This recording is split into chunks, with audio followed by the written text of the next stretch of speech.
আমি আপনারা যে অনেকে হয়তো ওখানে ফিজিক্যালি থাকবেন, অনেকে হয়তো সোশ্যাল মিডিয়াতে দেখবেন, আমি একটা প্রেজেন্টেশন করবো ওদিন উদ্বোধনী অনুষ্ঠানে। যে ছবিটা আমি ওনাদেরকে দিতে চাই যে আজকে থেকে 10 বছর পরে যখন, এটা তো আমাদের ফার্স্ট, আমরা বাংলাদেশ ইনভেস্টমেন্ট সামিট 2025 যেটাকে বলছি, এরকম করে যদি 10th বাংলাদেশ ইনভেস্টমেন্ট সামিট 2035 হয়, 2035-এ বাংলাদেশ ইনভেস্টমেন্ট সামিটে বাংলাদেশের চেহারাটা কীরকম হবে আমি এখান থেকে শুরু করতে চাই। এবং 2035 সালে বাংলাদেশের যেই ছবিটা আমরা চাই, ইমাজিন করি যে ছবিটা হবে, সেই ছবিটা করতে হলে আমাদের আজকে থেকে কি করতে হবে এবং সেটার জন্য আমরা কি প্ল্যান করেছি যে আমরা কি করব। আমরা যে ডিপ সি পোর্টের কথা বলছি, আমরা বে টার্মিনালের কথা বলছি, আমরা একটা রোড নেটওয়ার্কের কথা বলছি, এই সব জিনিসগুলো আমরা আসলে কিভাবে ওই প্ল্যানটাতে ফিট ইন করবো। এবং ওনারা যদি এখন থেকে বিনিয়োগের কথা চিন্তা করেন, আগামী 5-10 বছর পরে গিয়ে ওনারা কীরকম বাংলাদেশকে পাবেন, কি ইনভেস্টমেন্ট ক্লাইমেট পাবেন, সেটাকে আমরা পোর্ট্রে করার চেষ্টা করবো। সো ওনাদেরকে আসলে আমাদের কারেন্ট বাংলাদেশ একরকম, সেই ট্রু পিকচারটা দেওয়া, এবং 10 বছর পরে বাংলাদেশ কীরকম হবে সেটা ইমাজিন করতে পারার রাইট টুলগুলো ওনাদেরকে দেওয়া, আমাদের পয়েন্ট অফ ভিউ থেকে আমাদের প্ল্যান শেয়ার করে। That is our purpose. আমার নাম সাইমন, আমি দৈনিক কালের কণ্ঠে কাজ করি।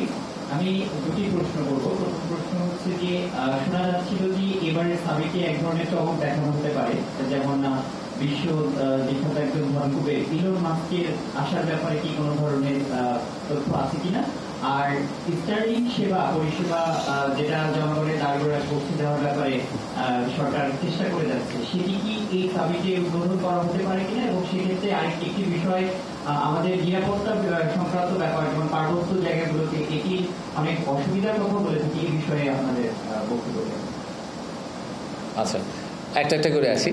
প্রথমত হচ্ছে যে ইলন মাস্ক সামিটে আসবেন এরকম কোনো ঘোষণা আমরা কখনোই দেইনি। আসলে উনি একজন, তো আপনারা সবাই জানেন যে উনি ইলেকশনের পরে, ইউএস ইলেকশনের পরে উনি একজন আমেরিকার সরকারি কর্মকর্তা হয়ে গেছেন। তো ওনাকে বাংলাদেশে আনার জন্য আমাদের একটা প্রসেসের ভিতর দিয়ে যেতে হবে। এটা আসলে ওভারনাইট, আগে একজন ব্যবসায়ীকে আনার জন্য ব্যাপারটা যত সহজ ছিল আমাদের জন্য যে ওনাকে আমরা কোনোভাবে কানেক্ট করে নিয়ে আসতাম, এখন ওনাকে আনাটা একটা become a state program. So ওই পয়েন্ট অফ ভিউ থেকে ওনাকে এত সহজে আসলে আমরা আনার কথা চিন্তা করছি না। ওনাকে আমরা আনার ব্যাপারে কথাবার্তা চলছে, বাট এটা এই সামিটে হচ্ছে না, প্রথমত। দ্বিতীয়ত হচ্ছে যে সামিটে আমরা কালকে 9 তারিখে আমরা স্টার্লিং এর ডেমো ডে বলছি।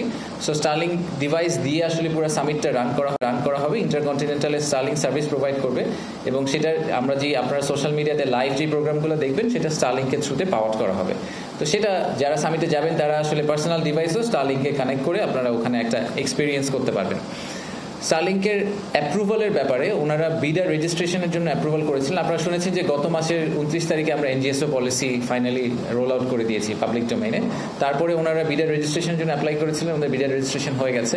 ওনাদের নেক্সট স্টেপ হচ্ছে যে এনজিএসও লাইসেন্স না, ওটার জন্য সম্ভবত ওনারা আজকে অ্যাপ্লাই করবেন। তো আমরা চেষ্টা করবো যত দ্রুত সময়ের মধ্যে সম্ভব ওনাদেরকে এনজিএসও লাইসেন্স, অবভিয়াসলি আমাদের রুলস অ্যান্ড রেগুলেশনস মেনে ওনারা যদি অ্যাপ্লাই করে থাকেন তাহলে আমরা ওনাদেরকে এনজিএসও লাইসেন্সটা দিয়ে দেওয়ার পরে কমার্শিয়াল অপারেশন ওনারা তার পরের দিনই যেতে পারেন। তাতে আর আমাদের সাইড থেকে যে কমিটমেন্টটা ছিল সরকারের পক্ষ থেকে যে আমরা 90 দিনের মধ্যে ওনাদেরকে ব্যবসা করার ব্যবস্থাটা করে দিব, সেটা কিন্তু আমরা এনজিএসও লাইসেন্স দিয়ে দেওয়া হয়ে গেলে ওনাদের জন্য it's ready to go.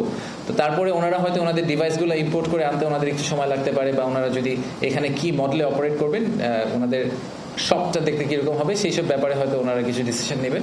But in theory